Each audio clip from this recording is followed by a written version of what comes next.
Hey, welcome to episode number 34 of the Go-To Physio podcast. In today's episode, we talk about the 5 questions every therapist needs clarity on before progressing to the objective assessment. I hope you enjoy the show. Hey, Dave O'Sullivan here, and thank you once again for joining me on another episode of the Go-To Physio podcast.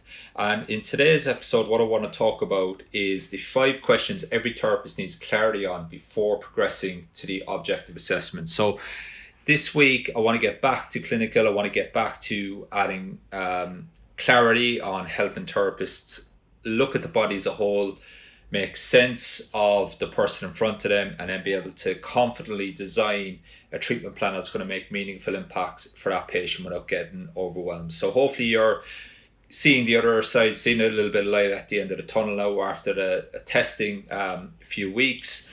And I want to get back into now helping patients get great results, and hopefully you're doing telehealth. Hopefully you're minimizing the impact of this unique times, and I hope you're doing well, and you're getting ready to open the clinic back up again, and getting back into some bit of a normal routine. Obviously, if you need any help, any support, head over to www.thegotophysio.com.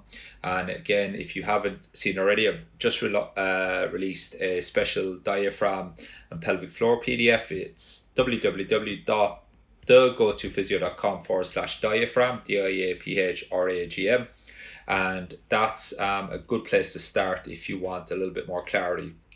Now, switching back to today's episode, we want to talk about the 5 questions. So these 5 questions are the 5 questions I've been working really hard with my own therapists over the last 3-4 weeks. We do an hour a day of training on Zoom, 8 a.m.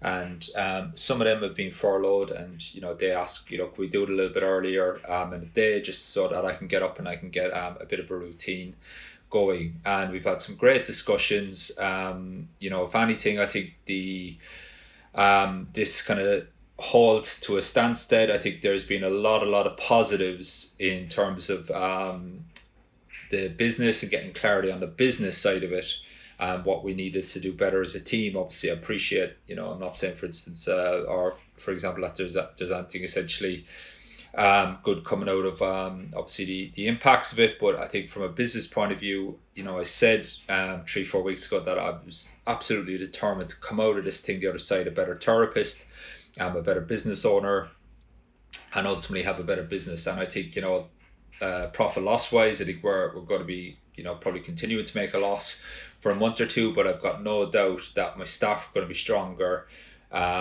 We're going to be delivering a better service to our patients on the back of this. So I'm very glad in some regards that we've been able to improve what we've been putting out there. And these 5 questions are certainly a step in the right direction. And at the end of the subjective assessment, for me, these 5 are non-negotiable. You need to understand, or you need to have the answers to these 5 questions. And question number 1, following along a similar theme, won't be any surprise to a lot of you who've been following me now for a while.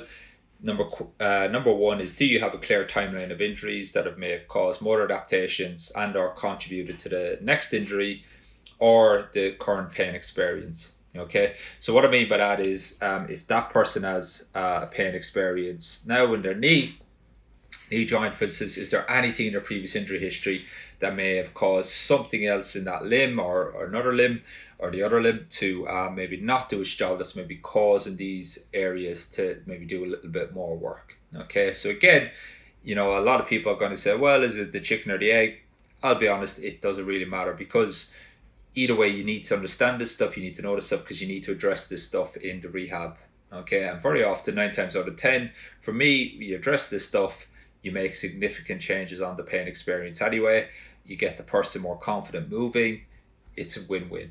Okay, you give them more movement options, and you allow them to do the things that they want to do in life, which again I'll touch upon in another question. Okay, so as I said, the answer to this information can help you in finding what's contributing to the pain experience at the moment by potentially not doing its job. Okay, and it also helps you focus later on in the graded exposure load tolerance to what you need to be able to do. And so again, you're probably sick of me talking about the 80-20. 80% of my attention in the treatment session is focused on the things that aren't doing their job, and 20% of my time and attention in the treatment sessions are focused on the actual symptoms and desensitizing, doing the traditional stuff that we've been taught in university to actually get these tissues to settle down. But then I want to spend 80% of my time and attention on getting a graded exposure, step by step, low tolerance to the tissues that I think or I'm hypothesizing aren't doing its job. So then question number 2, is there any emotional or significant trauma for prolonged periods in the history? Okay, now I think that's very important to have clarity on that. There's certain questions we can ask like that. There's certain high quality questions that we can ask to elicit that information.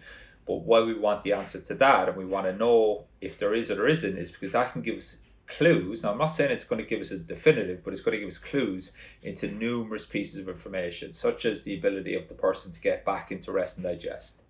Okay, are they able to go to work? Are they able to come back? Are they able to actually switch off, get back into rest and digest? Okay, are they able to fall asleep, get back into rest and digest, and regenerate and wake up feeling refreshed? Because if we can get that, you're going to impact their energy, their mood, and persistent pain cases, you're going to make a pretty significant improvement in their pain. I'd like to think if you can get some of these people sleeping a little bit better. Okay, so again, I think it's well established now the importance of sleep to a lot of these patients. Okay, so from a mechanical point of view, the prolonged time spent in fight or flight, or prolonged stressors, that I would call non-physical stressors in my mentorship, that we know can start to have an impact maybe on how the person's breathing, on their ability to prolong their exhalation. We know that a lot of these people lose movement variability, they lose heart rate variability, which is going to impact the variability of the respiratory system also, as the respiratory and the heart rate obviously are quite closely linked.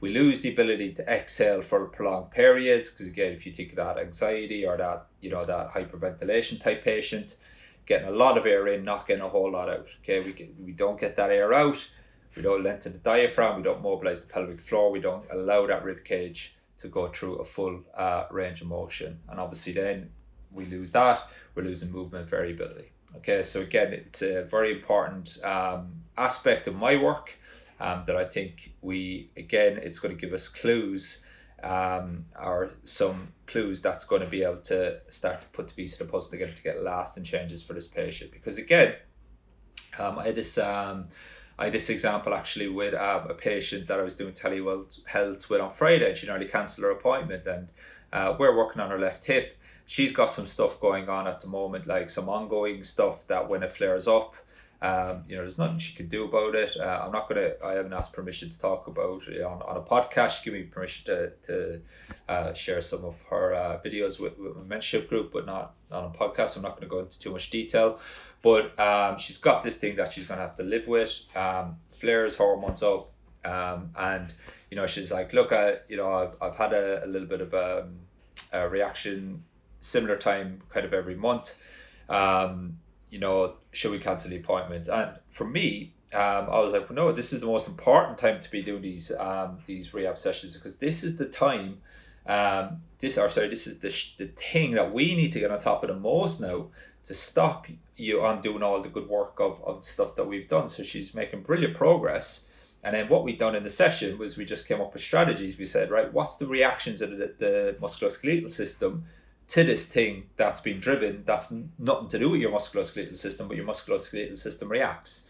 And then we came up with a few things, and then thankfully got an email on, I think it was Saturday morning maybe, saying, oh, thanks very much, feel back to where we were, feel great now. Pretty much all those symptoms started to disappear literally within the first few hours of doing that stuff. So what I said to her was that the strategies that we put in place for this stuff now are going to be just as important as the rehab exercises that we're using at the moment to do the musculoskeletal thing, because this is this person. It's not, we can't just focus on a muscle, or we can't just focus on a joint, because everything affects everything else. Okay, so again, that's just a small example of that, where it's, this stuff, it's having an impact on her body that's got nothing to do with her glutes, and nothing got to do with her her hamstring or her quad or whatever, but it's having a big impact on how her pelvic floor and how her diaphragm and how her rib cage is reacting,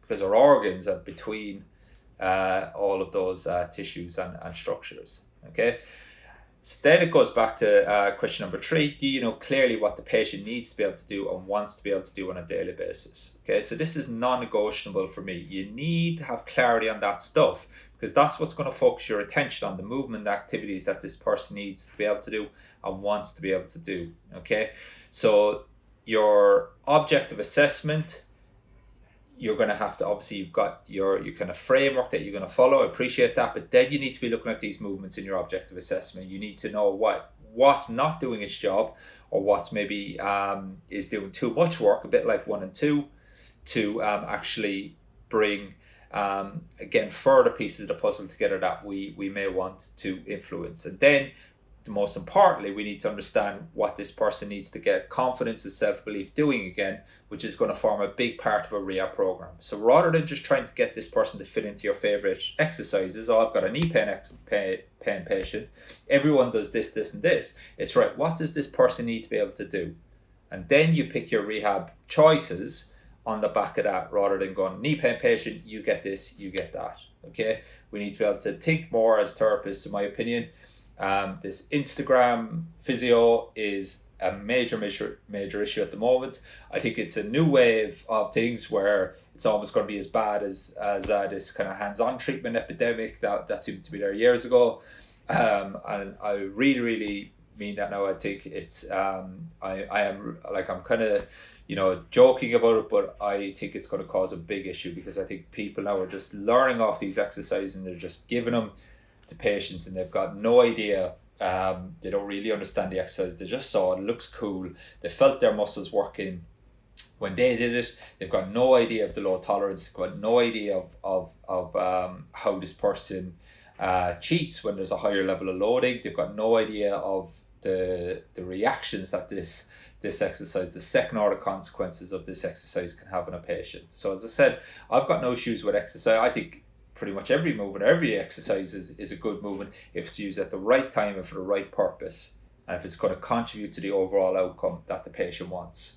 Okay, and I think this Instagram physio nonsense that's going on at the moment, it's making therapists lazy, because you're seeing an exercise like, oh, I'll just try that with a patient. Okay, I've seen therapists go, if you've got knee pain, try this exercise. I mean, come on, we need to be better than that. Okay. And as I said, I've had my rant about it. I'm over it now. I'm publicly, I'm not going to say too much more about it. I am very vocal in my mentorship group about it, because I want to protect my therapists against that. Okay, but publicly I've said what I want to say, and hopefully you won't hear too much more about that now. But last piece, can't help it. Please start, work smarter, not harder. Okay, and what I mean by that is, like, think more, treat less. Think more about what you're going to treat. Think more about the rehab exercises you're going to give, rather than just trying to give, like, oh, here, do this and this, and just throwing shit at the wall and hoping something sticks. You have to learn or understand the why behind we're doing everything. Okay, rather than just learning off exercises. I think it's so important.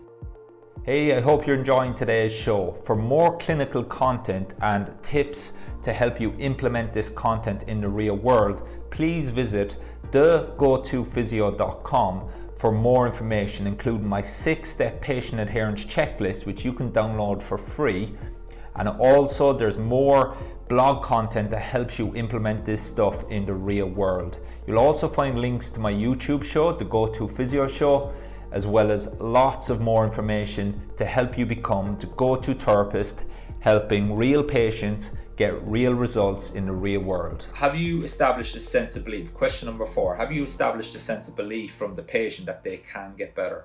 Okay, so again, this is something we're looking at a lot more of in my own clinic at the moment, and that's having a greater awareness as therapists about the patient's self-esteem and their own sense of belief that they can get better. Now, the more persistent pain cases that I treat, the more the less this is going to be. If you've got an acute knee pain patient who's come into you, they've they've just literally done the injury, they're probably going to be pretty confident they're going to get back to what they want to do. But a lot of the more prolonged cases, they're the ones that can be a little bit trickier. So again, I see a lot of people who've been around the houses, they've seen everybody in inverted commas. I've been to this, I spent this amount of money, yeah. I've heard it all before kind of thing. Obviously we want to listen to the patient, we want to,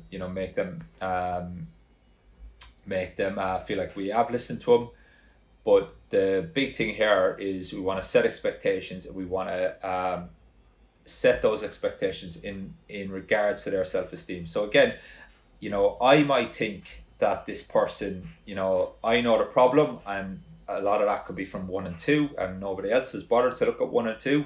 Okay, so for me, it might be quite an easy physical fix, but it might be a hard mental fix or an emotional fix. And that's where we need to understand question number 4, because again, for me, I might know it's actually, this is pretty straightforward. We just need to do this and this and this, but the patient might be able to believe that they can get to there. Okay, so all I want to do, again, I've got another telehealth patient who I'm treating at the moment who's been around the houses, and all I focused on in the first session is, right, this is the problem. We just need to come up with 2 or 3 exercises to solve that problem. Okay, and again, that's all I'm focusing his attention on at the moment, before even worried about getting back to the higher level activities. Now I've drawn out a little bit of a plan. They obviously have the bird's eye view of it, but then we laser in our focus on just getting that next step, getting a little bit of momentum for that patient. Once they start to get those wins, then their self-esteem, their confidence will grow from there. Okay, if it's a patient who doesn't have a self-esteem issue, then we give them the step-by-step treatment plan, and you can give them a bit more detail rather than the bird's eye view. So again, this is where it's not just a case of one size fits all with designing treatment plans. You have to use common sense. You have to look at the person in front of you. Okay, because again, we need to earn the right to progress, and we keep it very, very simple for the patient. And then the final question today, question number 5, have you established the main objections or concerns stopping you from getting great results with the patient? Okay, and I think that's a really, really important question that I've been drilling into my therapists over the last few weeks as well, is identifying these things and having a more awareness to identify these things before we even start the treatment process. Because is there anything obvious that's going to get in the way of having success with this patient? Now, for some patients, that might be their current beliefs or their environment or other factors, or it might be a partner at home who's instilling some of these negative beliefs, okay? But all of this needs to be taken into consideration when you design that treatment or rehab plan for a patient. So if we have someone who's got maybe current beliefs about their pain, like they've been told something by another therapist or a doctor that's not useful, that's someone where you might go, yeah, you need an awareness of that, because you might go, right, I need to spend a bit more time with my pain science explanation for this patient. Now, as you know by now, we're not going to drag that patient up to our level with a pain science explanation. We're going to come back down to their level, and we're going to keep it very, very simple when we do explain this stuff. Whereas another person who may not have these kind of current beliefs, okay, they may have other obstacles, such as having time to do their exercises, okay, or fitting some of this stuff in. So again, it's just having an awareness of looking at the person first and the symptom second. Okay, and ultimately what we want is just to give the patient the best chance of getting success. Okay, so ultimately it's all about the person first, the symptom second. Okay, so hopefully that's useful. They're my 5 questions that I think if we can answer, yes, I have the answers to them, or we understand the answers to these with every patient, I think you're going to be given a world-class service that's bespoke to the patient, that's not dictated by learning just a set of exercises, and if someone fails a test, you give them that exercise. The higher level question is why. Okay, and again, I've been down these routes of like doing various courses, and I've gone through the torture of doing all this stuff where you give corrective exercises and it changes the test, and the patient's wowed and you're like, brilliant, but then a day, 2 days later, they go back into the real world, or even 10 minutes later, they go back into the real world, and all those changes are undone again. Okay, so again, I've nothing against these courses. I think they've massive impact on me getting to where I am today. But I think the most important thing that I want to share with you, if you're open to listening to it, is just ask the next level question. Okay, because again, what I found then is I've gone through this kind of run of the mill, that once I get specific to the subjective assessment and the person, I can find maybe what I call the true stressors, or again, we hypothesize what we think are the true stressors. Again, this system's pretty complex. We can't know 100% for sure that it is, but with your working hypothesis, what you think is the true stressors, you desensitize those with either hands-on or rehab, whatever you're using. You go back, you check those tests anyway, they're going to be clear. Okay, and I always say that it doesn't matter what system you're using. Okay, if you're building resilience, you're getting that movement variability back, you're getting that increased confidence, self-esteem. Usually when you go back into these tests anyway, whether you're, I don't want to name courses, but there's various courses out there that like use all these various tests. You should still be able to test your own work against all of these. Okay, and again, obviously the tests that they use need to be specific to the patient and what they need to be able to do successfully in life. Okay, so again, just ask the higher level questions, and I'm not saying forget it, all the good stuff that you've taken from all these courses. But what I am saying is just put it together in a very simple step-by-step system that you can understand the why you're doing things, rather than just learning off exercises and learning off treatment techniques. Because if you have that clarity, it's so powerful. With clarity comes power. Okay, with power comes the ability to take action. When you take action, you get results. Okay, and it's so important that we have clarity. Okay, so if you found that useful, head over to www.thegotophysio.com/diaphragm, diaphragm. That's my new PDF that I've got out at the moment. That's going to give you a good start to look at the body as one. It's not all about the diaphragm and pelvic floor, but it shows some of the musculoskeletal reactions that I've noticed have happened.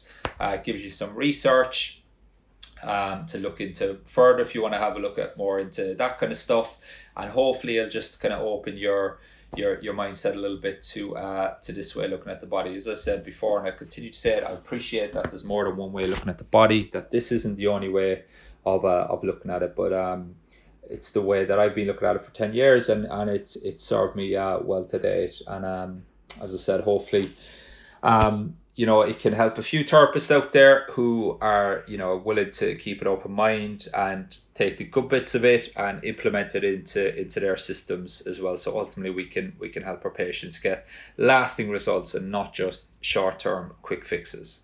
Okay, that's it for this week. I hope you enjoyed the show. Feel free to get in touch. Download the diaphragm PDF. Make sure you're in our Facebook groups. Make sure you like the Facebook page. Make sure you like the Instagram page. Our YouTube channel, that's worth checking out. I'm going to be putting a lot of good content on that in the coming weeks as well, so keep an eye out for that. Obviously just Google the Go-To Physio, YouTube, Instagram, Facebook. I'm sure you get them. I'm really bad at remembering all those links, if I'm being honest, which isn't the best businessman in the world, I suppose, but I am a physio first and foremost. Okay, so have a great week. I hope I hope you're doing well. I hope your family are safe. I hope your business is safe and secure. If you need help, if you want to fast track this, get in contact with me. Okay, so we're doing strategy calls at the moment for therapists. It's not going to be a sales call to you. You fill in a form. If we think we can help you, we will help you. If we don't think we can help you, we will not take you on. We will not allow you to come into the mentorship. Okay, that's the last thing I want, is someone in there that's not ready for it, or that's not the right fit for the mentorship. Okay, it's not good for either party. If I genuinely believe, and my team believe we can help you, then we'll show you how we can help you. So if you want to take avail of that as well, then feel free to reach out to us, Dave@thegotophysio.com. We're pretty busy at the moment, so send me an email if I don't get back to you within a few days. I promise I will get back to you. We get a lot of messages, get a lot of emails from therapists looking for help and support. So if you want that help, there is an option out there. Okay, so have a great week, and I'll speak to you next week when we'll take this one step further.